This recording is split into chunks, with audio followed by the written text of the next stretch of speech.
SandRidge Energy in Oklahoma City cut a couple hundred jobs in one of its subsidiaries. Here to tell us more about it, Adam Wilmoth joining us from the Oklahoman's business desk off the energy team. Adam, thanks for your time today. Thank you. Another turn of the crank in the energy sector in Oklahoma City. This time it involves SandRidge Energy.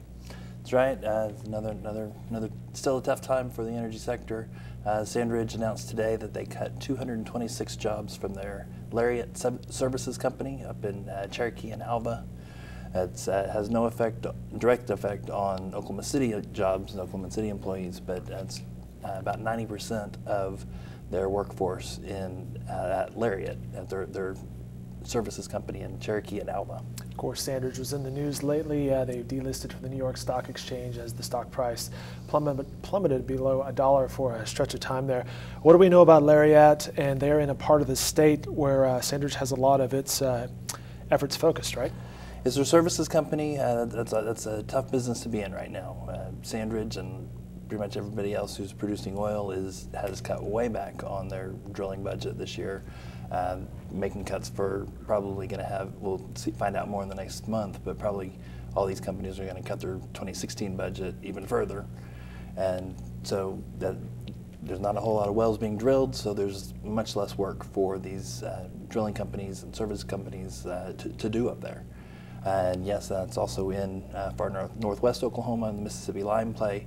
That's an area that has gotten a lot of attention from earthquakes, particularly in the last month. They've had several large earthquakes in the last month, and the Corporation Commission is looking at that. But that's an area that produces a very large amount of water, far more water than other parts of the state. And so that's the area. That's what's been connected to the earthquakes, is the saltwater disposal wells, and there's a lot up in that area. So it is a difficult area to be working in and a difficult time.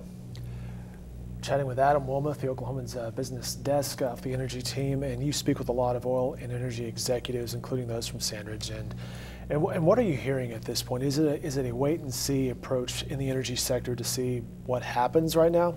It is. The energy business is very cyclical. Oil prices are down now. They will go back up. Everybody saying they will go back up. They've been up and down many times, but it's pretty low right now. It's less than $31 a barrel, which is less than a third of what it was just 18 months ago. That's a price point where it's hard for anybody to make any money, and so companies they're just holding on. They've cut their drilling budgets, they've cut their costs as much as they can, and they're waiting for prices to recover. And it's not a lot of really good signs right now showing that price is going to recover anytime soon. He's Adam Wilmoth, the Oklahoman's business desk off the energy team. You mentioned the Corporation Commissioner, Paul Monies, is working on that story as well. Thanks for your time today. Thank you. More coverage in the Oklahoman and online at newsok.com.